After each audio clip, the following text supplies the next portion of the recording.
ദൈവനാമത്തിന് മഹത്വം ഉണ്ടാകട്ടെ. परमेश्वर के नाम की स्तुति।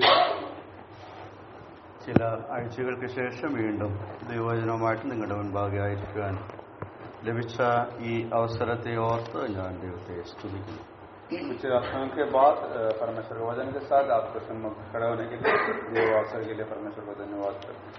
ഇന്നത്തെ അല്പസമയത്തെ വചനധ്യാനത്തോടുള്ള ബന്ധത്തിൽ വളരെ പരിചയമുള്ള ഒരു ഭാഗത്തു നിന്ന് 3 വാക്യങ്ങൾ വായിക്കാം എന്ന് കർത്താവിൽ ശരണപ്പെടുകയാണ്. आज थोड़ी देर के मनन के लिए हम जो परिचित जगह से 3 आयत पढ़ के बताना चाहता हूँ. റോമാലേഖനം 6-ാം അധ്യായം അതിന്റെ 12, 13, 14 വാക്യങ്ങൾ വായിക്കാം. रोमियो की पुस्तक उसका 6वीं अध्याय उसका 12 से 14 तक. അവിടെ നാം ഇപ്രകാരം വായിക്കുന്നു: ആകയാൽ പാപം നിങ്ങളുടെ മർത്യ ശരീരത്തിൽ അതിന്റെ മോഹങ്ങളെ അനുസരിക്കുമാറ് ഇനി വാഴരുത്. നിങ്ങളുടെ അവയവങ്ങളെ അനീതിയുടെ ആയുധങ്ങളായി പാപത്തിന് സമർപ്പിക്കുകയുമരുത്. നിങ്ങളെ തന്നെ മരിച്ചിട്ട് ജീവിക്കുന്നവരായും നിങ്ങളുടെ അവയവങ്ങളെ നീതിയുടെ ആയുധങ്ങളായും ദൈവത്തിന് സമർപ്പിച്ചുകൊള്ളുവിൻ. നിങ്ങൾ ന്യായപ്രമാണത്തിനല്ല കൃപയ്ക്കത്രേ അധീനരാകിയാൽ പാപം നിങ്ങളിൽ കർത്തൃത്വം നടത്തുക ഇല്ലല്ലോ. ऐसे लिखा हुआ है, इसलिए पाप तुम्हारे नश्वर शरीर में राज न करे कि तुम उनकी लालसाओं के अधीन रहो, और न अपने अंगों को अधर्म के हथियार होने के लिए पाप को सौंपो, पर अपने आप को मरे हुओं से जी उठा हुआ जानकर परमेश्वर को सौंपो, और अपने अंगों को धर्म के हथियार होने के लिए परमेश्वर को सौंपो. तब तुम पर पाप की प्रभुता न होगी, क्योंकि तुम व्यवस्था के अधीन नहीं वरन अनुग्रह के अधीन हो. ദൈവനാമത്തിന് മഹത്വം ഉണ്ടാകട്ടെ. परमेश्वर का नाम की स्तुति हो. ഒരു ക്രിസ്തു ഭക്തന്റെ ജീവിതത്തിൽ ആവശ്യം അറിഞ്ഞിരിക്കേണ്ട കാര്യങ്ങളാണ് ഇവിടെ നാം വായിക്കുകയുണ്ടായത്. एक मसीही व्यक्ति जो अक्सर जानने वाला एक बातों को यहाँ पे लिखा हुआ है. നമുക്കറിയാം, നാം എല്ലാവരും പാപികളായിരുന്നു. हम जानते हैं हम सब पापी थे. സകല മനുഷ്യരും പാപികളാണ്. जो जगत के सारे संसार के सारे मनुष्य सब पापी थे. എന്നാൽ പാപികളായ മനുഷ്യരെ ദൈവം രക്ഷിക്കുവാനായിട്ടുള്ള പദ്ധതി ഉണ്ടാക്കി. लेकिन जो पापी मनुष्य को जो बचाने के लिए परमेश्वर ने एक कार्य बनाया. അങ്ങനെ ദൈവവുമായിട്ടുള്ള ബന്ധത്തിലേക്ക് കടന്നു വന്ന് ദൈവവുമായിട്ടൊരു ജീവിതം നയിക്കുകയാണ്. और उसके बाद हम परमेश्वर के संबंध में आ गया और एक मसीह जीवन बिता रहा है. അങ്ങനെ ജീവിതം നയിക്കുന്നവര് ഏത് നിലയിലായിരിക്കണം എന്നുള്ളത് വളരെ വ്യക്തമായിട്ട് ഈ ഭാഗത്ത് പറഞ്ഞിട്ടുണ്ട്. उस अवस्था में आए वो मसीही व्यक्ति कैसे जीवन बिताना है वो इस वाक्यों में बताया हुआ है. ഇവിടെ ഈ ഭാഗം വായിച്ചപ്പോൾ അത് ആകയാൽ എന്ന് പറഞ്ഞുകൊണ്ടാണ് തുടങ്ങുന്നത്. जब ये वचन शुरुआत में इसलिए करके ऐसे शुरुआत करते हैं. അങ്ങനെ അത് മനസ്സിലാക്കുന്നതുകൊണ്ട് നാം ഒരു കാര്യം വ്യക്തമായിട്ട് മനസ്സിലാക്കേണ്ട ആവശ്യമാണ്. മുന്നിലുള്ള ഭാഗം അതിന് ആധാരമായിട്ട് ഇരിക്കുന്നു.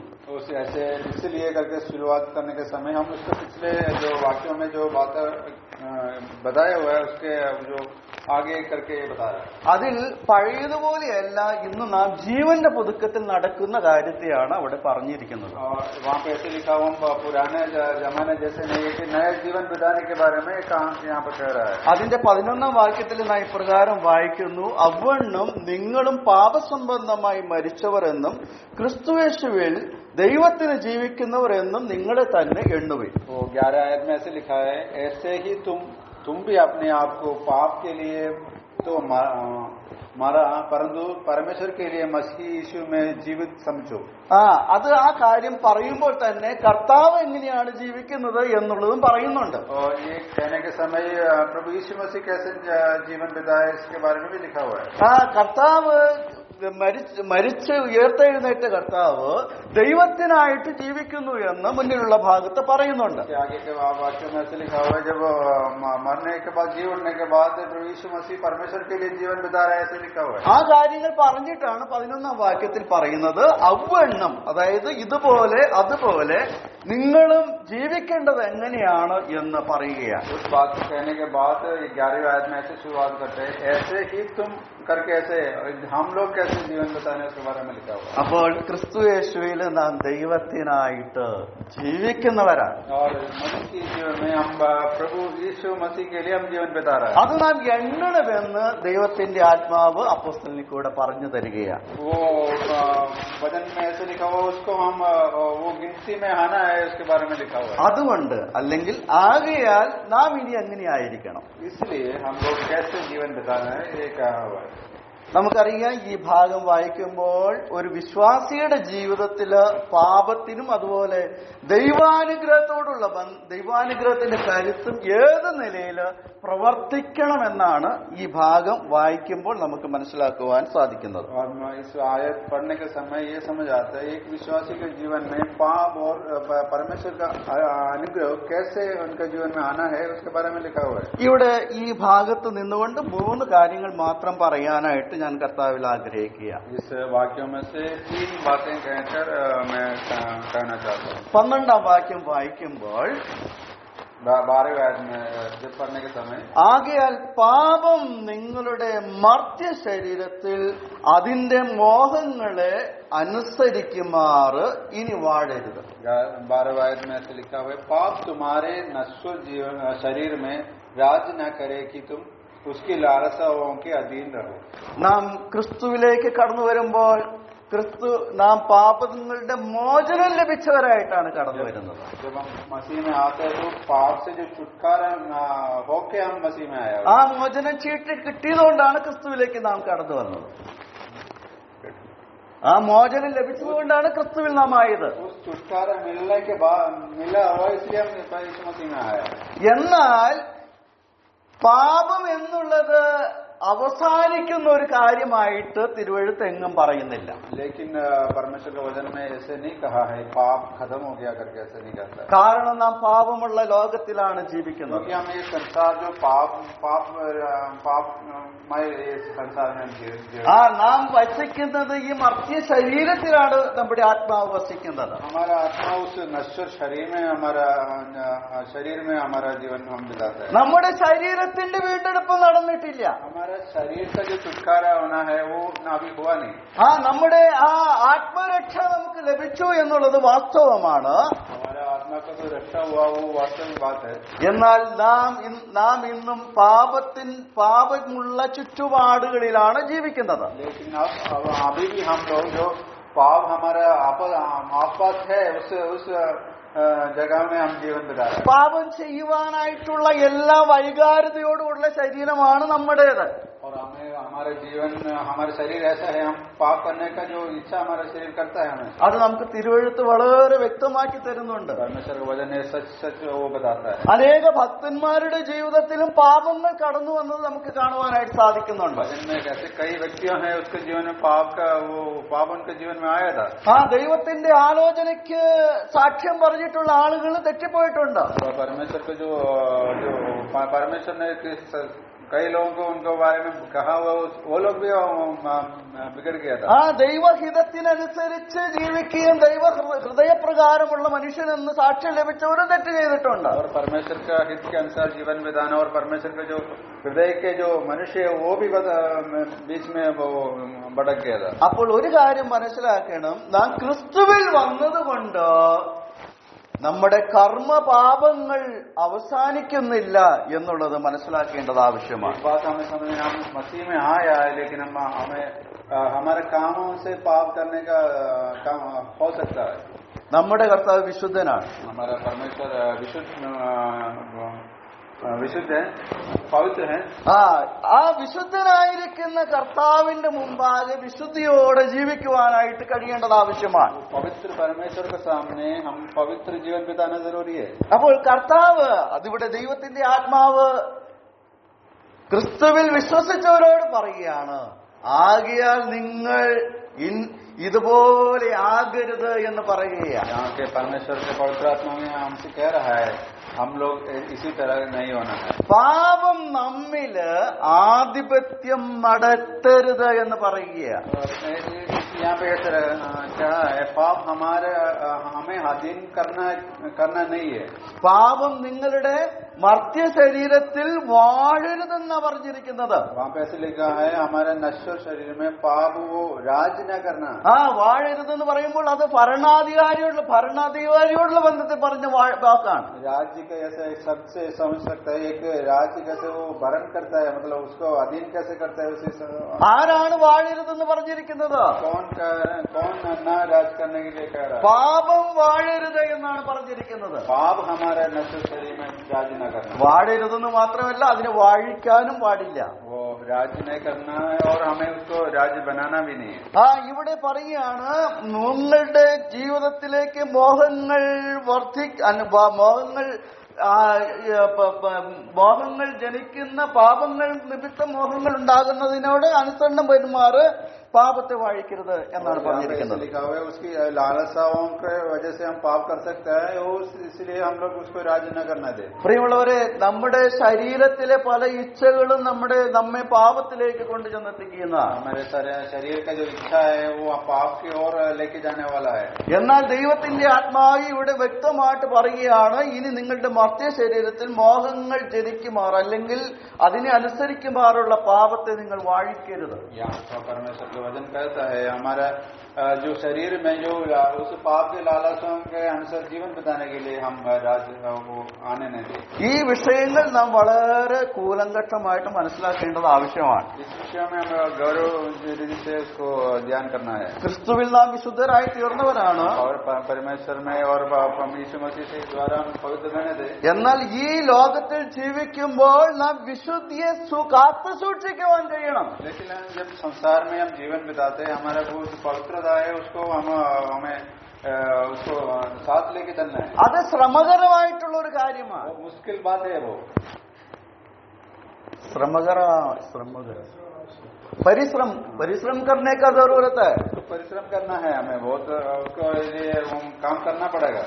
നാം നമ്മുടെ ജീവിതത്തില് അതിനായിട്ട് നാം നമ്മെ തന്നെ സമർപ്പിക്കേണ്ടത് ആവശ്യമാണ്. ऐसे जीवन बिताने के लिए मैं अपने आप को समर्पण करना जरूरत है. ഇവിടെ പറയുകയാണ്, നിങ്ങൾ ക്രിസ്തുവിൽ വീണ്ടും ജനിച്ചു, പാപസംബന്ധമായിട്ട് മരിച്ചു, ക്രിസ്തുയേശുവിൽ ജീവിക്കുന്നു എന്നുള്ളത് സത്യമാണ്. എങ്കിലും यहाँ पे ऐसे लिखा है पाप में मरे और प्रभु यीशु मसीह हम जीवन बिता रहा है. നിങ്ങളുടെ മർത്യ ശരീരത്തിൽ ഈ പാപത്തെ വാഴിക്കരുത് എന്ന് പറയുകയാണ്. तुम्हारे जो नश्वर शरीर है उसमें पाप को राज्य न करना. മർത്യൻ എന്ന് പറഞ്ഞാൽ നമുക്കറിയാം, അതിന്റെ അർത്ഥം നമുക്കറിയാം. जो नश्वर മർത്യൻ मतलब क्या है वो हम समझ. അത് മരണമുള്ള മനുഷ്യൻ എന്നാണ് അതിനർത്ഥം. मनुष्य का मतलब एक ऐसे मनुष्य है जो उसको मृत्यु होने वाला एक शरीर है. ആ മനുഷ്യന്റെ ജീവിതം എന്ന് പറയുന്നത്, മരണമുള്ള മനുഷ്യൻ എന്ന് പറയുമ്പോൾ അവന് ഒരു നിശ്ചിത കാലമുണ്ട്. അവന് ऐसे मनुष्य का मतलब है वो उसको समय उसका रखा हुआ है. ദൈവത്തിന്റെ ആത്മാവ് എന്താണ് പറയുന്നത്? അല്ലയോ മനുഷ്യ, അല്ലയോ നിന്റെ ഈ നിശ്ചിതമായ കാലത്തിൽ, നിന്റെ ഈ മർത്യ ശരീരത്തിൽ പാപത്തെ നീ വാഴിക്കരുത്. कहता है तुम्हें दिया हुआ थोड़ा समय में तुम्हारे नश्वर शरीर में तुम पाप को राज करने है. നമുക്കറിയാം, ഈ വാഴരുത് എന്ന് പറയുമ്പോൾ വാഴണമെങ്കിൽ നാം എന്ത് ചെയ്യണം? അനുവദിക്കണം. यहाँ पे कहता है राज्य न करो करके ऐसे कहता है, तो उसके लिए वो हमें काम करना पड़ेगा, राज करने देना पड़ेगा. നാം പെർമിഷൻ തരപ്പെട്ടെ उसको परमिशन देना है. ഓക്കെ. അപ്പോ നാം അതിനെ അനുവദിക്കുമ്പോഴാണ് അത് വാഴുവാനായിട്ട് ഇടയായി തീരുന്നത്. उसको परमिशन न करेगा तभी वो राज करेगा. നമുക്കറിയാം, നാം വെളിയിൽ സഞ്ചരിക്കുമ്പോൾ हम जानते हैं हम बाहर जब घूमने के समय നമ്മുടെ തലയ്ക്ക് മീതെ അനേകം പക്ഷികൾ പറക്കുന്നുണ്ട്. हमारे ऊपर कई ऐसे पक्षियां घूमते रहते हैं. അത് അവരുടെ രാജ്യമാണ്, അവർ പറക്കും. वो उनका राज है, वो ऐसे उड़ते रहते हैं. പക്ഷേ അത് നമ്മുടെ തലയിൽ കൂട് വയ്ക്കണമെങ്കിലോ अगर वो हमारा अगर सिर पे आके घोंसला बनाना നാം അനുവദിച്ചാലേ അത് സാധിക്കുകയുള്ളൂ. जब तक हम अनुमति नहीं देगा तो नहीं करेंगे. പ്രിയമുള്ളവരെ, ഒരു കാര്യം പറയാനായിട്ടാണ് ഞാൻ ആഗ്രഹിച്ചത്. एक बात मैं यहाँ पे कहना चाहता हूँ. ദൈവ മക്കളുടെ ജീവിതത്തിലേക്ക് അല്ലെങ്കിൽ മനുഷ്യന്റെ ജീവിതത്തിലേക്ക് പാപം കടന്നു വരുന്നത് അറിയാതെ വരുന്നതുണ്ട്. പക്ഷേ അനേകമായ പാപങ്ങളും അവൻ അറിഞ്ഞുകൊണ്ട് അവന്റെ ജീവിതത്തിലേക്ക് വിളിച്ചു വരുത്തുന്നതാണ്. यहाँ पे ये कहना चाहता हूँ, हमारे जीवन में जो पाप अनजाने से आता है, लेकिन मोस्टली जो पाप है वो हम उसको बुला के हम लेके आता है. ഏതൊരു പാപപ്രവർത്തികളുടെ പിന്നിൽ ഒരു രഹസ്യമുണ്ട് എന്നുള്ളത് മനസ്സിലാക്കണം. तो ये पाप जो काम है उसके पीछे एक रहस्य हमेशा छुपा रहता है. അത് പെട്ടെന്ന് സംഭവിക്കുന്ന കാര്യങ്ങളല്ല. एकदम से वो अचानक नहीं होता है.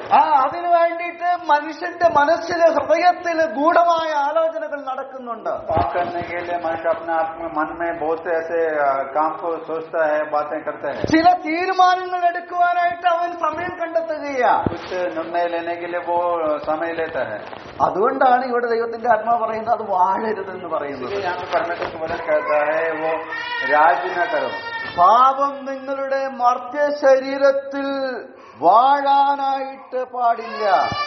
पाप तुम्हारे नश्वर शरीर में राज न करो. പ്രിയമുള്ളവരെ, അങ്ങനെ നാം മനസ്സിലാക്കുമ്പോൾ നാം നമ്മുടെ നാം നമ്മെ തന്നെ പാപപ്രവർത്തികളിൽ നിന്ന് വിടുതലുള്ളവരായിട്ട് ജീവിക്കുവാൻ കഴിയേണ്ടത് ആവശ്യമാണ്. इसलिए ऐसे समझने से हम हमारे पाप के जो कामों है उससे छुटकारा लेना जरूरी है. നാം ആ പാപത്തിന് പ്രവേശിക്കുവാനായിട്ട് വാതില് തുറന്നു കൊടുക്കരുത്. हमें पाप के जो काम हमारे जीवन में आने के लिए हम दरवाजा खोल कर न दे. പ്രിയമുള്ളവരെ, നാം അനുവദിച്ചുകൊണ്ട് കടന്നു വരുന്ന അനേകമായ പാപങ്ങളുണ്ട്. हम जो जानने से कुछ पाप हमारे शरीर में आता है, അത് വലിയ സാരമില്ല. हम सोचते हैं कि वो कुछ नहीं है, അത് ചെറിയൊരു കാര്യമാണ് छोटा बात है എന്ന് ചിന്തിക്കുന്ന കാര്യം പോലും ദൈവസന്നിധിയിൽ എന്താണ്? പാപമാണ്. ऐसे सोचने वाला छोटा बातों पे परमेश्वर के सन्मुख वो पाप है. അതുകൊണ്ട് പാപപ്രവർത്തികളിൽ നിന്ന് ഒഴിവുള്ളവരായിട്ട് ജീവിക്കുമ്പോൾ പാപം നമ്മിൽ വാഴാതിരിക്കുവാനായിട്ട് ഇടയാകുമെന്നുള്ള കാര്യം അറിഞ്ഞിരിക്കേണ്ടത് ആവശ്യമാണ്. इसलिए हम पाप का जो कामों से हट के जीवन बताने से वो राज्य हमारे जीवन में राज न करें. ഒരു ഉദാഹരണം പറയുവാനായിട്ട് ആഗ്രഹിക്കണം. ഉൽപ്പത്തി പുസ്തകം 4-ാം അധ്യായം അതിന്റെ 7-ാം വാക്യം. एक उदाहरण देना चाहता हूँ. उत्पत्ति की पुस्तक उसका 14 अध्याय उसका 7वां आयत. അവിടെ നാം വായിക്കുന്നു, നീ നന്മ ചെയ്യുന്നു എങ്കിൽ പ്രസാദമുണ്ടാകില്ലയോ? നീ നന്മ ചെയ്യുന്നില്ലെങ്കിലോ പാപം വാതിൽക്കൽ കിടക്കുന്നു, അതിന്റെ ആഗ്രഹം നിങ്കലേക്കാകുന്നു, നീയോ അതിനെ കീഴടക്കണം എന്ന് കൽപ്പിച്ചു. उत्पत्ति 4 उसके 7 यहाँ पे ऐसे लिखा है, यदि तुम भला करे तो क्या तेरी भेंट ग्रहण न की जाएगी, और यदि तू भला न करे तो पाप द्वार पर छिपा रहता है और उसकी लालसा तेरी और होगी और तुझे उस पर प्रभुता करनी है. സംഭവം നമുക്കറിയാവുന്നതാണ്. हम इस बात को हम जानते हैं. അതിന്റെ വിശദീകരണത്തിലേക്ക് പോകുവാനായിട്ട് विशदीकरण नहीं देना चाहते हैं. അവിടെ പറയപ്പെടുന്ന ഒരു കാര്യമുണ്ട്. वहाँ पे कहने वाले एक बात है. അവിടെ നന്മ എന്ന പ്രയോഗം ദൈവത്തിന്റെ ആത്മാവ് പറയുക. यहाँ पे परमेश्वर का वचन आत्मा ऐसे कहता है, भला ऐसा एक शब्द को कहता है. കായിന്റെ വഴിപാടിൽ ദൈവം എന്തുകൊണ്ടാണ് പ്രസാദിക്കാതെ പോയത്? केन का जो जो जो भेड़ है उसमें क्यों परमेश्वर प्रसाद नहीं हुआ? പലരും പറയുന്നത് അത് കൃഷി വിഭാഗത്തിൽ നിന്ന് കൊണ്ടുവന്നുകൊണ്ടാണ് പ്രസാദിക്കാത്തത് എന്ന് പറയുന്നുണ്ട്. कई लोग ऐसे कहते हैं वो क्या जो उनका खेती से कुछ सामान लाया इसलिए प्रसाद नहीं हुआ. അത് എന്തുമാകട്ടെ, ആ വിഷയത്തിലേക്ക് പോകുവാൻ ഞാൻ ആഗ്രഹിക്കുന്നില്ല. जानने के लिए मैं नहीं चाहता. എന്നാൽ ദൈവത്തിന്റെ ആത്മാവ് ഇവിടെ പറയുന്നത്, परमेश्वर का वचन यहाँ पे कहता है, അവൻ നന്മ ചെയ്യുന്നില്ല എന്നുള്ളത് കൊണ്ടാണ് അവന് പ്രസാദം ലഭിക്കാതെ പോയത്. तो वो भला नहीं किया इसलिए उसको प्रसन्न नहीं हुआ. എബ്രായ ലേഖനത്തിൽ നാം ഇപ്രകാരം വായിക്കുന്നുണ്ട്, पुस्तक में हम ऐसे कहता है, നന്മ ചെയ്യുവാൻ അറിഞ്ഞിട്ടും അത് ചെയ്യാത്തവന് പാപം തന്നെയാണ്. जब तुम भला करना जानते हो और वो नहीं करते वो पाप है. അവിടെ പറയുന്ന നന്മ എന്താണ്? वहाँ पे जो कहने वाला वो भला क्या है അത് ചിന്തിക്കേണ്ട ആവശ്യം തന്നെയാണ്. वो इसको याद करना जरूरी है. ഇവിടെ ഈ കാര്യം പറയുമ്പോൾ കയ്യിനോടുള്ള ബന്ധത്തിൽ പറയുന്നു, നീ നന്മ ചെയ്യുന്നുവെങ്കിൽ ദൈവം നിന്നിൽ പ്രസാദിക്കില്ലയോ? यहाँ पर कहीं से ऐसे कह रहा है अगर तुम भला करेगा तो परमेश्वर तुम क्या तेरी बर्ड ग्रहण न करी जाएगी. ഇവിടെ ദൈവത്തിന്റെ ആത്മാവർപ്പിക്കുകയാണ്, നീ നന്മ ചെയ്യുന്നില്ലെങ്കിൽ പാപം നിന്റെ വാതിൽക്കൽ കിടക്കുകയാണ്. यदि तू भला न करे तो पाप द्वार पर छिपा रहता है. നീ നന്മയ്ക്ക് പകരം തിന്മ ചെയ്യുവാനായിട്ട് നിന്നെ സഹായിക്കാൻ പാപം നിന്റെ വാതിൽക്കലേക്ക് കടന്നു വന്നിരിക്കുകയാണ്. अगर तुम भला नहीं करेगा तो तुम्हें उसका विरुद्ध करने के लिए पाप तुम्हारा सामने वो द्वार पर है. അതിന്റെ ആഗ്രഹം നിങ്ങളിലേക്കാണ്. उसका आग्रह है तुम्हें वो भला न करने दे. എപ്പോഴാണ് എനിക്ക് അവനെ ഒന്ന് വീഴിക്കാനായിട്ട് സാധിക്കുന്നതെന്ന് വിചാരിച്ച് അവൻ വാതിൽക്കൽ കിടക്കുകയാണ്. सोचता है मैं उसको कब गिराऊं ऐसे सोचकर वो द्वार पर खड़ा है. അവൻ എപ്പോഴും നമ്മെ ആക്രമിക്കാം. वो हमें कभी भी हमें आक्रमण कर सकते. നാം എന്താണ് ചെയ്യേണ്ടത്? हम क्या करना है? നാം അതിനെ കീഴടക്കണം. हम उसको ऊपर प्रबुद्ध करना है. കീഴടക്കണമെങ്കിൽ അവിടെ വാതിൽക്ക് കിടക്കുന്ന ആ വാതില് അവിടെ അടയേണ്ടത് ആവശ്യമാണ്. അവനെ അകത്തേക്ക് പ്രവേശിക്കാൻ പാടില്ല. अगर ऐसे उसके ऊपर हम जाना है तो उस द्वार को हमें बंद करना है. പ്രിയമുള്ളവരെ, വളരെ ഗൗരവത്തോടെ നാം ചിന്തിക്കേണ്ട കാര്യം, हम ध्यान से इस बात को सोचना है. നാം ദൈവമക്കളാണ്. ഇന്ന് हम आज मसीह जीवन बिताने वाला है. നമുക്ക് നല്ല നാമങ്ങൾ ദൈവം നൽകിയിട്ടുണ്ട്. हमें अलग अलग नाम परमेश्वर ने दिया हुआ है. പക്ഷെ ഇതിന് യോജിച്ച നിലയിൽ നാം ജീവിക്കുന്നു എന്നുള്ളത് ഞാനും നിങ്ങളും വ്യക്തിപരമായിട്ട് മനസ്സിലാക്കേണ്ട കാര്യങ്ങളാണ്. क्या हम उसके अनुसार हमारा जीवन बिता रहे हैं वो अपने आप को सोचना है. ഇവിടെ ദൈവത്തിന്റെ ആത്മാവ് നാം വായിച്ച ഭാഗത്ത് ഒന്നാമതായിട്ട് പറയുന്നത് പാപം നമ്മിൽ ആധിപത്യം നടത്തരുത്. पहला बात है जो वापस जो रोमियो के पत्र में पढ़ा था, पहली बात है हम पाप हमारा शरीर में राज न करे. രണ്ടാമത്തെ കാര്യം, അതിന്റെ 13-ാം വാക്യത്തിലേക്ക് കടന്നു വരാം. 13वीं आयत में हम आएंगे. നിങ്ങളുടെ അവയവങ്ങളെ അനീതിയുടെ ആയുധങ്ങളായി പാപത്തിന് സമർപ്പിക്കരുത്. दूसरी बात वो 13वीं आयत में ऐसे लिखा है, तुम अपने और न अपने अंगों को अधर्म के हथियार होने के लिए पाप को सौंपो. ഇവിടെ പറയുകയാണ്, നിങ്ങളുടെ അവയവങ്ങളെ അനീതിയുടെ ആയുധങ്ങളാക്കി തീർക്കുന്ന ഒരു ദുഃഖകരമായ കാര്യത്തെയാണ് പറഞ്ഞത്. यहाँ पे दुख कैसे बात को कह रहा है, तो अपने अंगों को अधर्म के हथियार होने के लिए देते. നമ്മുടെ അവയവങ്ങൾ അനീതിക്ക് അതിനായിട്ട് വിട്ടുകൊടുക്കരുതെന്നാ പറഞ്ഞിരിക്കുന്നത്. जो हमारे जो अंगों को जो बुरा काम के लिए छोड़ना नहीं है कह रहा है. നമ്മുടെ അവയവങ്ങളുടെ അനീതി ചെയ്യാനായിട്ട് സാധിക്കുമോ? क्या हमारा जो अंगों को अधर्म कर सकता है? തീർച്ചയായിട്ടും സാധിക്കും. ये कर सकता है. നമ്മുടെ നടപ്പ്, കാലുകൾ നടപ്പിനെയാണ് കാണിക്കുന്നത്. जो चाल चलन उसको दिखाता है. അത് ജീവിതത്തിലേക്ക് കൊണ്ടുചെന്നെത്തിക്കുകയാണ്. एक जीवन ऐसे चाल में चलता है. തെറ്റായ മാർഗത്തിലൂടെ പോയി കഴിഞ്ഞാൽ എന്ന് നടക്കുന്ന അനീതി സംഭവിക്കുകയാണ്. गलत रास्ते से हम चलेगा तो एक अधर्म हमारे से होगा जरूर. കൈകൾ പ്രവർത്തിക്കാനായിട്ടുള്ളതാണ്. हाथों को काम करने के लिए दिया हुआ है. ഈ കൈകൾ കൊണ്ട് അനീതി പ്രവർത്തിക്കാനായിട്ട് കഴിയില്ലേ? क्या हमारे हाथों से अधर्म कर सकते हैं? വേണ്ട. ഹൃദയം, हमारा हृदय, നമ്മുടെ മനസ്സ്, हमारा मन, ഇതിനുകൊണ്ടെല്ലാം നമുക്ക് അനീതി ചെയ്യുവാനായിട്ട് സാധിക്കും. उस सारे अंगों से हम अधर्म कर सकते हैं. എന്നാൽ ദൈവത്തിന്റെ ആത്മാവ് പറയുന്നത്, നിങ്ങളുടെ അവയവങ്ങളെ അനീതിയുടെ ആയുധങ്ങളായി പാപത്തിന് സമർപ്പിക്കരുത്. यहाँ पे ऐसे परमेश्वर का वचन ऐसे कहता है, तुम्हारे अपने अंगों को अधर्म के हथियार होने के लिए पाप को न सौंपो. നാം ഇന്ന് ആരാ? वो हम आज कौन है? നാം ക്രിസ്തുവിൽ വിശുദ്ധരാണ്. हम परमेश्वर में पवित्र लोग हैं. നാം പാപത്തിൽ നിന്ന് മോചനം ലഭിച്ചവരാണ്. हम पाप से छुटकारा मिला हुआ लोग हैं. എന്നാൽ നമ്മുടെ അവയവങ്ങൾ കൊണ്ട് ചില ചെയ്തികൾ ചെയ്ത് പാപത്തിനു വേണ്ടി സമർപ്പിക്കപ്പെടുമ്പോൾ ദൈവത്തിന്റെ ആത്മാവിന് സന്തോഷിക്കുവാൻ സാധിക്കുമോ? हमारे अंगों से जो हम अधर्म के हथियार बना के पाप के लिए सौंपता है तो परमेश्वर क्या हमसे प्रसन्न होगा? പ്രിയമുള്ളവരെ, നാം വിശുദ്ധരായിട്ട് ജീവിക്കുവാനായിട്ട് കർത്താവ് നമ്മെ തെരഞ്ഞെടുത്തിരിക്കുക. परमेश्वर हमें इसलिए चुना हुआ है, हम पवित्र जीवन बिताने. നമ്മുടെ ഹൃദയവും നമ്മുടെ മനസ്സും നമ്മുടെ കൈകളും നമ്മുടെ കാലുകളും നമ്മുടെ കണ്ണുകളും എല്ലാം കർത്താവിന്റെ പ്രസാദത്തിനായിട്ട് ഉപയോഗിക്കുവാൻ കഴിയേണ്ടത് ആവശ്യമാണ്. हमारे हृदय, हमारा मन, हमारे हाथ और पैर परमेश्वर का प्रसन्नता के लिए यूज करना है, ये परमेश्वर विचार करता है.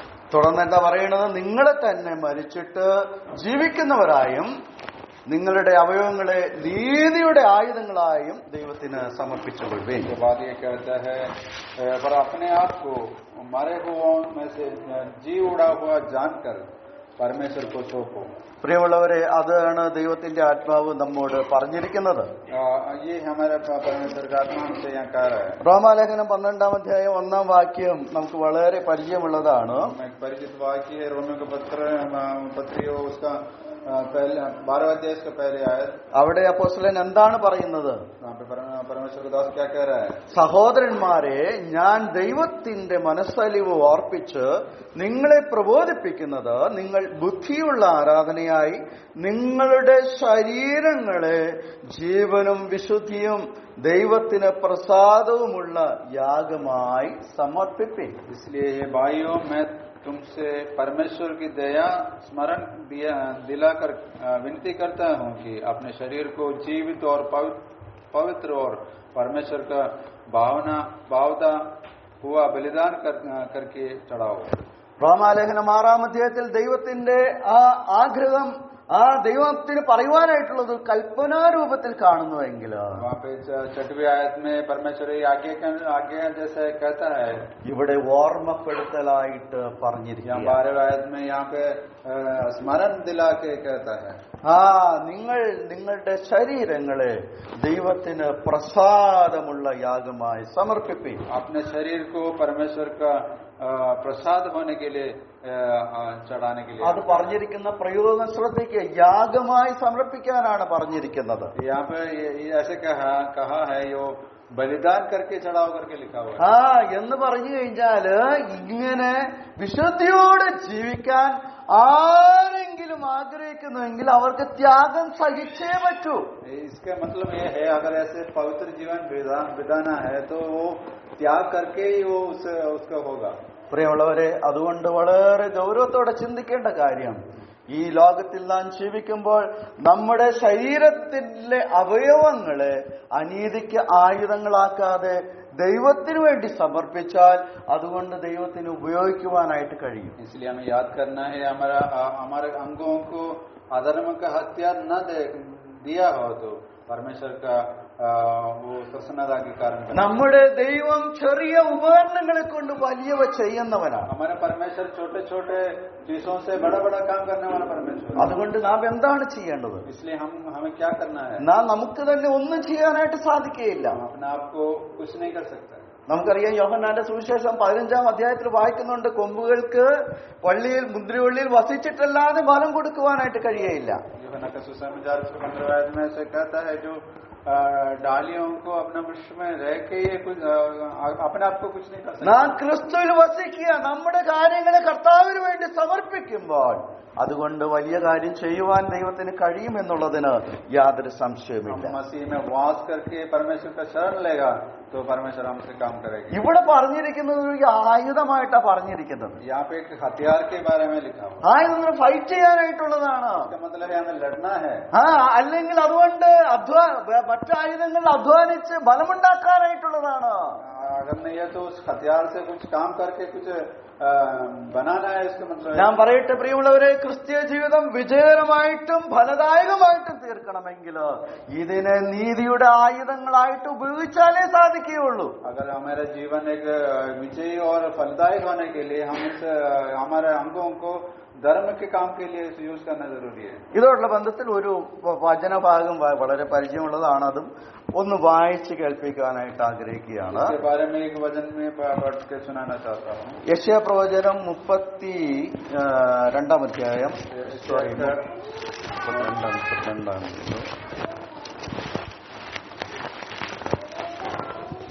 33-ാം അധ്യായം यशायाह के पुस्तक 33वां अध्याय അതിന്റെ 15-16 വാക്യങ്ങൾ. 15 और 16 है। അവിടെ നാം ഇപ്രകാരം വായിക്കുന്നു: നീതിയായി നടന്ന് നേർ പറയുകയും പീഡനത്താലുള്ള ആദായം വെറുക്കുകയും കൈക്കൂലി വാങ്ങാതെ ദോഷം കുടഞ്ഞു കളയുകയും രക്തപാതകത്തെക്കുറിച്ച് കേൾക്കാതെ വണ്ണം ചെവി പൊത്തുകയും ദോഷത്തെ കണ്ട് രസിക്കാതെ വണ്ണം കണ്ണ് അടച്ചു കളയുകയും ചെയ്തവൻ ഇങ്ങനെയുള്ളവൻ ഉയരത്തിൽ വസിക്കും. പാറക്കോട്ടകൾ അവന്റെ അഭയസ്ഥാനമായിരിക്കും. അവന്റെ അപ്പം അവന് കിട്ടും, അവന് വെള്ളം മുട്ടിപ്പോകുകയുമില്ല. 35 अध्याय उसका 15 और 16 में ऐसे लिखा है: जो धर्म से चलता और सीधी बातें बोलता, जो अंधेर के लाभ से घृण करता, जो घूस नहीं लेता और खून की बात सुनने से कान बंद करता और बुराई देखने से आंख मूंद लेता है, वही ऊंचे स्थान में निवास करेगा। वह चट्टान के गढ़ों में शरण लिए हुआ रहेगा। उसको रोटी मिलेगी और पानी को खड़ी कभी न होगी। 15-ാം വാക്യത്തിൽ പറഞ്ഞിരിക്കുന്നത് നമ്മുടെ ശരീരത്തിലെ അവയവങ്ങൾ എങ്ങനെ ആയിരിക്കണം എന്നുള്ളതാണ്. 15 आयत में ऐसे लिखा है हमारे शरीर के जो अंगों है कैसे होना है उसके बारे में लिखा है। അതുകൊണ്ട് എങ്ങനെയാണ് ജീവിക്കേണ്ടത്, हमारे अंगों से कैसे जीवन बिताना है, ഒരു 6 കാര്യോട് പറഞ്ഞിട്ടുണ്ട്. 6 बातों यहाँ पे कह रहे हैं। അത് കഴിഞ്ഞിട്ട് പറയുക ഇങ്ങനെയുള്ളവന്റെ അവസ്ഥ എന്താണ്. उसके बाद कहते हैं ऐसे करने वाला का अवस्था क्या होगा, ऐसे लिखा हुआ है। ധന്യകരമായ കാര്യത്തെയാണ് 16-ാം വാക്യത്തിൽ പറഞ്ഞത്. 16 आयत में धन्य जीवन के बारे में ऐसे लिखा हुआ है। 15-ാം സങ്കീർത്തനത്തിൽ വായിക്കുന്നുണ്ട്: യഹോവേ നിന്റെ കൂടാരത്തിൽ ആർ പാർക്കും. 15वां भजन संगीत 15 में कहता है परमेश्वर का जो भवन में कौन वास करेगा, നിന്റെ പർവ്വതത്തിൽ ആർ കയറും. उनके पर्वत में कौन रहेगा। ആ സങ്കീർത്തനത്തിൽ 5 വാക്യങ്ങളാണ് ഉള്ളത്. उस वचन में 5 आयत है। അതിലെ ഒരു അക്ഷരം പോലും മാറ്റിക്കളയാൻ പറ്റാത്തവണ്ണം അത് അത്രയും ഗൗരവമായിട്ടുള്ളതും ജീവിതത്തിൽ മനസ്സിലാക്കേണ്ട കാര്യങ്ങളുമായിട്ട് നമുക്ക് കാണുവാൻ കഴിയാൻ പ്രായോഗിക ക്രിസ്ത്യ ജീവിതത്തിൽ. एक मसीही जीवन में उसको उस 5 आयतों को अच्छी तरह से जानना जरूरी है। പ്രിയമുള്ളവരെ, ഇതെല്ലാം ദൈവത്തിന്റെ ആത്മാവ് രേഖപ്പെടുത്തിയിരിക്കുന്നത് നമുക്ക് വേണ്ടിയാണ്. ये सब वचन जो परमेश्वर आत्मा ने लिखा वो हमारे लिए है। അതുകൊണ്ട് ഇത് പറയുന്നത് ഞാനും കേൾക്കുന്ന നിങ്ങളും ഒരുപോലെ കൂലങ്കക്ഷമായിട്ട് ചിന്തിക്കുക, ഇതിൽ എന്റെ അവസ്ഥ ഇന്ന് എവിടെയാണ്. ये कहने वाला सच और सुनने वाला सबको ये हम अपने आप को सोचना है हमारा अवस्था क्या है। അതുകൊണ്ട് നമ്മുടെ ആയുധങ്ങളെ, നമ്മുടെ ശരീരത്തിലെ അവയവങ്ങളെ നീതിയുള്ള ആയുധങ്ങളായിട്ട് സമർപ്പിക്കും. हमारा शरीर के जो अंगों हैं, अंगों को जो धर्म के हथियार बन के जीवन बिताना है। നമ്മുടെ മുമ്പാകെ എതിർപ്പുകൾ വരുമ്പോൾ നമ്മുടെ ചെറിയ ഈ അവയവങ്ങൾ ഈ ആയുധങ്ങളായിട്ട് നമുക്ക് ദൈവത്തിന് വേണ്ടി സമർപ്പിക്കാൻ കഴിയും. हमारे सामने जो मुसीबतें आते हैं, हमारे अंगों को छोटे छोटे हथियार सोच के ये परमेश्वर का धर्म के काम के लिए हम यूज करेंगे। ദാവീദ് ഗോലിയാത്തിന്റെ സംഭവം നമുക്കറിയാം. दाऊद और गोलियत के जो संभव हमें जानते हैं। ഗോലിയാത്ത് ഫെലിസ്ത്യ മല്ലനാണ്. गोलियत तो बड़ा आदमी था वहां से। ഇസ്രായേൽ നഗരങ്ങളുടെ മുമ്പാകെ വന്ന് വെല്ലുവിളിക്കുകയാണ്. इस्राएल के सामने आके वो हमको वो धमकी देते हैं, നിങ്ങൾ ഇങ്ങോട്ട് വാ, ഞാൻ ഇന്നതുപോലെ ചെയ്യുമെന്ന് പറയുകയാണ്. तुम इधर हाँ वो मैं ऐसे ऐसे करूंगा करके कहता है। എന്നാൽ ദാവീദ് എന്താ ചെയ്തത്? लेकिन दाऊद ने क्या किया? നീ നിന്ദിക്കുന്ന യഹോവയുടെ നാമത്തിൽ ഞാനിതാ വരുന്നു. वो जो निंदा करता है उस यहोवा का नाम से मैं आता हूँ। പ്രിയമുള്ളവരെ, അവന്റെ കൈയും കാലുമെല്ലാം ദൈവത്തിന് വേണ്ടി സമർപ്പിച്ചപ്പോൾ അവിടെ ഒരു വലിയ വിജയം നടക്കുന്നത് നമുക്ക് കാണുവാനായിട്ട് സാധിക്കും. अपने हाथ और पैर सब परमेश्वर के लिए सौंप कर उसने काम किया तो क्या हुआ, आगे निकल क्या हुआ हमें। പ്രിയമുള്ളവരെ, നമ്മുടെ അവയവങ്ങളെ നീതിയുടെ ആയുധങ്ങളായി ദൈവത്തിനായിട്ട് സമർപ്പിക്കുമ്പോൾ, ദൈവത്തിനായിട്ട് സമർപ്പിക്കുമ്പോൾ ദൈവം നമ്മെ സഹായിക്കുമെന്നുള്ളതിന് യാതൊരു സംശയവുമില്ല. अपने अंगों को धर्म के हथियार बना के जब हम काम करेगा तो परमेश्वर हमारे लिए काम करेंगे. മൂന്നാമത്തെ കാര്യം, तीसरी बात, അതിന്റെ 14-ാം വാക്യം, तो 14 आयत में, നിങ്ങൾ ന്യായപ്രമാണത്തിനല്ല കൃപയ്ക്കത്രേ അധീനരാകിയാൽ പാപം നിങ്ങളിൽ കർത്തൃത്വം നടത്തുക ഇല്ലല്ലോ. 14 आयत में से लिखा है, तब तुम पर पाप की प्रभुता न होगी, क्योंकि तुम व्यवस्था के अधीन नहीं वरन अनुग्रह के अधीन हो. കൃപയുടെ കീഴിലുള്ള ജീവിതമാണ് വിശ്വാസ ജീവിതം. एक करुणा का जो नीचे वो छिपा हुआ एक जीवन है, मसीही जीवन. അതാണ് നമുക്കുള്ളതായിട്ടുള്ള വലിയ ബലം എന്നുള്ളത്. वो हमारे लिए एक बल है. നമുക്കറിയാം, കൃപ രക്ഷിക്കുന്ന കൃപയാണ്. खुदा हमें रक्षा करता है, हम जानते हैं. തീത്തോസിന്റെ ലേഖനത്തിൽ നാം ഇപ്രകാരം വായിക്കുന്നുണ്ട്, സകല മനുഷ്യർക്കും രക്ഷാകരമായ ദൈവകൃപ ഉദയം ചെയ്തു. तीतुस के जो वचन में से लिखा होता है, सबको उद्धार करने वाला को परमेश्वर का कृपा. ആ ദൈവകൃപ ഒരുവനെ വളർത്തുന്നതാണ്. वो परमेश्वर का कृपा लोगों को बढ़ाने वाला है. ഇവിടെ പറയുകയാണ്, ആ കൃപയുടെ കീഴിലാണ് നിങ്ങൾ ജീവിക്കുന്നത്. वो यहाँ पे लिखा है, तुम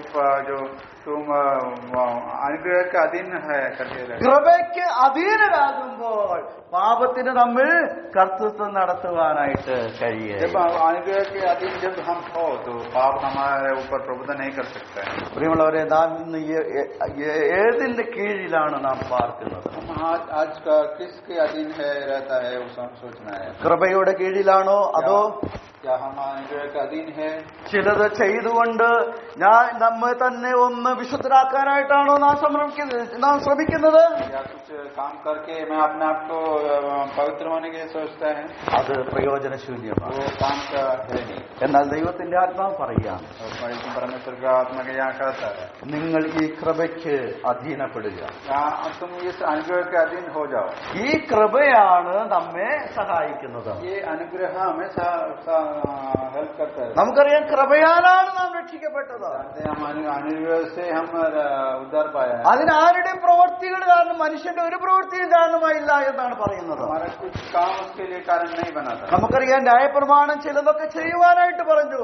हम जानते हैं व्यवस्था तो कहा कुछ कुछ काम करो, എന്നാൽ അത് മനുഷ്യന് അസാധ്യമായ വിഷയമായിരുന്നു. मनुष्य के काम उससे नहीं कर सकते थे. എന്നാൽ ദൈവം അത് മനുഷ്യന് സാധിപ്പിച്ചു കൊടുത്തു. लेकिन परमेश्वर उसको पूरा करके दिया है. റോമാലേഖനം 8-ാം അധ്യായത്തിൽ നാം വായിക്കുന്നുണ്ട്.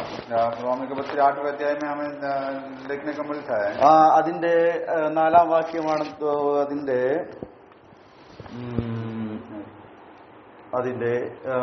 3-ാം വാക്യം. അവിടെ വായിക്കുന്നത്, ജഡത്താലുള്ള ബലഹീനത നിമിത്തം ന്യായപ്രമാണത്തിന് കഴിയാഞ്ഞതിനെ സാധിപ്പാൻ ദൈവം തന്നെ പുത്രനെ പാപജഡത്തിന്റെ സാദൃശ്യത്തിലും പാപം നിമിത്തവും അയച്ചു, പാപത്തിന് ജഡത്തിൽ ശിക്ഷ വിധിച്ചു. 8:3 में से लिखा है, क्योंकि जो काम व्यवस्था शरीर के कारण दुर्बलता होकर न कर सकी उसको परमेश्वर ने किया, अर्थात अपने ही पुत्र को पापमय शरीर के समारना में और पाप बलि होने के लिए भेजकर शरीर में पाप पर दंड की आज्ञा दी. പ്രിയമുള്ളവരെ, ഈ കൃപയുടെ കീഴിലാണെങ്കിൽ നാം ആദ്യം കണ്ട പാപം നമ്മിൽ ആധിപത്യം നടത്തുകയില്ല. अगर हम इस अनुग्रह के नीचे है तो उस जो पाप हमने शुरुआत में देखा है वो हमें अधीन नहीं करेंगे. ആ കൃപയുടെ കീഴിലാണെങ്കിൽ നമ്മുടെ അവയവങ്ങളെ നീതിയുടെ ആയുധങ്ങളായിട്ട് സമർപ്പിക്കുവാനായിട്ട് സാധിക്കും. हम इस अनुग्रह के अधीन रहेगा तो हम अपना अंगों को उस धर्म के काम के लिए हम यूज कर सकते हैं. ഈ കൃപയുടെ കീഴിൽ നീതിയുള്ള ജീവിതം നയിക്കുവാൻ ദൈവത്തിന്റെ ആത്മാവ് നമ്മെ കുറിച്ച് ആഗ്രഹിക്കുക. अनुग्रह का अधीन बनकर हम एक धर्मी जीवन बिताने के लिए परमेश्वर इच्छा करता है. പ്രിയമുള്ളവരെ, അതുകൊണ്ട് വളരെ ഗൗരവമായിട്ട് നാം ചിന്തിക്കേണ്ട കാര്യം, നാം ഇന്ന് പാർക്കുന്നത് എവിടെയാണ്? इसलिए हम गौरव से ये जानना है, ज्ञान करना है हम यहाँ पे आज कम कहाँ पे वो वास कर रहा है। 91 സങ്കീർത്തനം നമുക്ക് വളരെ പരിചയമുള്ളതാണ്. हम 91 हम सब जानते हैं. പലരും അത് കിടക്കാൻ പോകുന്നതിന് മുമ്പ് അത് വായിച്ച് കിടക്കയിലേക്ക് പോകുന്നവരുണ്ട്. कई ऐसे लोग हैं जो जब सोने के समय पहले ये शायद इस अध्याय पढ़ के सो जाता है. അത് പലർക്കും കാണാതെ അറിയാം. कई लोग उसको पूरा मेमोरी कर रखा है. നമ്മുടെ അരുണാരെ നന്നായിട്ട് അറിയാം. उनको पूरा जानते हैं. പ്രിയമുള്ളവരെ, ഞാൻ പറഞ്ഞത് അത് അവിടെ ഒരു കാര്യം പ്രത്യേകം പറഞ്ഞിട്ടുണ്ട്. वहाँ पे एक कार्य प्रत्येक रूप में लिखा हुआ है. അവിടെ 1-ാം വാക്യം ആരംഭിക്കുന്ന ഇപ്രകാരമാണ്. वहाँ पे पहले ऐसे शुरुआत करता है. അത്യുന്നതന്റെ മറവിൽ വസിക്കുകയും जो परम प्रधान के छाए हुए स्थान में बैठा है, സർവശക്തന്റെ നിഴലിന് കീഴിൽ പാർക്കുകയും ചെയ്യുന്നവൻ. और सर्वशक्तिमान की छाया में ठिकाना पाएगा. അവിടെ ഒരുവനെ പരിചയപ്പെടുത്തുകയാണ്. वहाँ पे उनको वहाँ पे सबके सामने खड़ा करके दिखाता है. അത്യുന്നതന്റെ മറവിൽ വസിക്കുന്ന ഒരാള്, जो परमेश्वर को छाया में छिपा हुआ है, സർവശക്തന്റെ നിഴലിന് കീഴിൽ പാർക്കുന്നവൻ, सर्वशक्तिमान की छाया में वास करने वाले, അവൻ യഹോവയെ കുറിച്ച് പറയുന്ന കാര്യങ്ങൾ തുടർന്നുള്ള വാക്യങ്ങളിൽ വിവരിക്കുക. वो अपने परमेश्वर के बारे में क्या कह रहा है, इसका आगे का वाक्य में से 91-ാം സങ്കീർത്തനം 2-ാം വാക്യം മുതൽ പറയുന്ന കാര്യങ്ങൾ ആർക്ക് പറയാൻ സാധിക്കുമെന്ന് ചോദിച്ചാൽ അതിന്റെ ഉത്തരം 91-ാം സങ്കീർത്തനം 1-ാം വാക്യമാണ്. दूसरी आयत से 16 आयत तक इस वाक्यों को कौन कह सकता है, इसके बारे में पहले आयत में लिखा हुआ है. അത്യുന്നതന്റെ മറവിൽ വസിക്കുന്നവനും സർവശക്തന്റെ നിഴലിൻ കീഴിൽ പാർക്കുകയും ചെയ്യുന്നവനാണ് അത് പറയുവാൻ കഴിയുന്നത്. जो व्यक्ति परम प्रधान की छाया हुए स्थान में बैठा रहे और सर्वशक्तिमान की छाया में रहने वाला. പ്രിയമുള്ളവരെ, നാം നമ്മുടെ ജീവിതത്തിലേക്ക് ഒന്ന് തിരിഞ്ഞിട്ടില്ല. हम अपने आप को अपने जीवन में वापस आए. നാം പാപത്തിൽ നിന്ന് മോചനം ലഭിച്ചവരായിട്ട്, हमने पापमय जीवन से पाप से छुटकारा पाए लोग, പാപത്തിന്റെയും ശാപത്തിന്റെയും ശിക്ഷകൾ മാറിയവരായിട്ട് നാം സന്തോഷത്തോടെ ജീവിക്കുന്നവരാണ്. पाप के और शाप की जो शिक्षा हमारे ऊपर आना था उससे हमें छुड़ाते पाए हुए लोग. ദൈവത്തെ കാണുന്നതിനായിട്ട് നമ്മെ ശുദ്ധീകരിച്ച ദൈവം, ആ ദൈവം മുമ്പാകെ നമ്മുടെ ജീവിതം നീതിയുള്ളതാണോ? हम जो परमेश्वर को देखने वाले के लिए हमें पवित्र किया हुआ व्यक्ति हम लोग है. हमारे जीवन कैसे തിരുവഴുത്തിൽ അനേകം ജീവിതങ്ങളെ കുറിച്ച് പറയുന്നുണ്ട്. അവർ ദൈവം മുമ്പാകെ നീതിയുള്ളവരായിരുന്നു. परमेश्वर के वचन में कई ऐसे व्यक्ति को कहता है वो परमेश्वर के सामने धर्मी व्यक्ति थे. അവർ നിഷ്കളങ്കരായിട്ട് അവരുടെ നടപ്പിൽ അവർ നിഷ്കളങ്കരായിരുന്നു. कामों के और चल चलन में वो निष्कलंक लोग थे. ഇതൊക്കെ നമുക്ക് രേഖപ്പെടുത്തി തന്നിരിക്കുന്നത് ദൈവമക്കളെ നാം എല്ലാവരും നീതിയുള്ളവരും നിഷ്കളങ്കരുമായിട്ടൊക്കെ ജീവിക്കുവാനായിട്ടാണ്. ये इसलिए हमें सामने रखा हुआ है, हम लोग पवित्र और धर्मी व्यक्तियों के जीवन बिताने के लिए. ദൈവത്തിന്റെ ആത്മാവ് പറയുകയാണ്, ഈ കാര്യം നിന്റെ ജീവിതത്തിൽ വാഴരുത്. और परमेश्वर का वचन हमसे कहता है ये पाप हमारे शरीर में राज न करे. ഇത് നിങ്ങൾ ഈ നിലയിൽ ആക്കി തീർക്കരുത്. ऐसे हम लोग करके नहीं देना है. നിങ്ങൾ ഈ കൃപയുടെ കീഴിൽ പാർക്കേണ്ടത് ആവശ്യമാണ്. इससे अनुग्रह का दिन रहना है. നമ്മിൽ വാഴേണ്ടത് ആരൊക്കെയാണ്? हमारा जीवन में कौन राज करना है? നമ്മുടെ ജീവിതത്തിൽ വാഴേണ്ട ദൈവമാണ് വാഴേണ്ടത്. हमारे जीवन में, हमारे मसीह जीवन में परमेश्वर राज करना है. ദൈവമാണ് നമ്മിൽ വസിക്കേണ്ടത്. परमेश्वर हमारे जीवन में वास करना है. ക്രിസ്തുവാണ് നമ്മിൽ ജീവിക്കേണ്ടത്. प्रभु यीशु मसीह हमारे जीवन में वास करना है.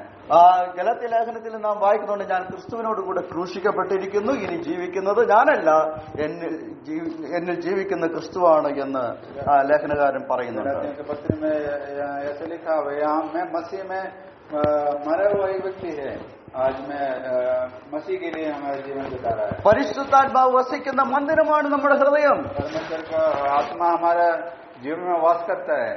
ഒന്നുകൂടെ പറഞ്ഞു കഴിഞ്ഞാൽ ദൈവവും ജനവുമായിട്ടുള്ള സംസർഗത്തിൽ കഴിയുന്ന ഒരു സ്നേഹവലയത്തിന്റെ ഉള്ളിലാണ് നാം ഇന്ന് കഴിയേണ്ടത്. हम एक मसीही व्यक्ति लोग के साथ संगति बिताने वाला व्यक्ति है. എന്നാൽ ഈ കാര്യങ്ങളിൽ നിന്ന് വ്യത്യസ്തത വന്നു കഴിഞ്ഞാൽ, अगर इस अवस्था से हम अगर व्यतियान चेंजेस हमारे जीवन में आएगा तो ദുഷ്ടാത്മാവ് നമ്മെ പിടികൂടും. वो शैतान हमारे सामने खड़ा है. അതാണല്ലോ കായിന്റെ ജീവിതത്തിൽ ദൈവത്തിന്റെ ആത്മാവ് പറഞ്ഞത്. कई के जीवन के उस वाक्य में वही लिखा हुआ है, പാപം നിന്റെ വാതിൽ കിടക്കുകയാണ്, पाप तुम्हारे द्वार पर खड़ा है. അതിന്റെ ആഗ്രഹം നിങ്ങളിലേക്കാണ്. आग्रह है तुम्हारे ऊपर वो आ जाए, നീ അത് കീഴടക്കേണ്ടത് ആവശ്യമാണ്. उसके ऊपर उसको उसका राज करना है इससे। ഇല്ല എങ്കിൽ അവൻ നമ്മുടെ ജീവിതത്തിൽ ആധിപത്യം നടത്തും. अगर नहीं है तो तुम्हें वो नीचे कर देगा. ആരാണ് പാപം തമ്മിൽ ആധിപത്യം നടത്തും? पाप हमारे ऊपर राज्य करेगा. ഇന്നത്തെ കാലയളവിൽ അനേകം കള്ളപ്രവാചകന്മാരും ദോഷമായ കാര്യങ്ങൾ പ്രചരിപ്പിക്കുന്നവരും നമ്മുടെ ചുറ്റുപാടുകളിലുണ്ട്. आज के दिन में कई ऐसे गलत बातें पढ़ाने वाले हमारे आपस में है. അവരെല്ലാം നമ്മെ വീഴിക്കും. वो हमें हम गिरा सकता है.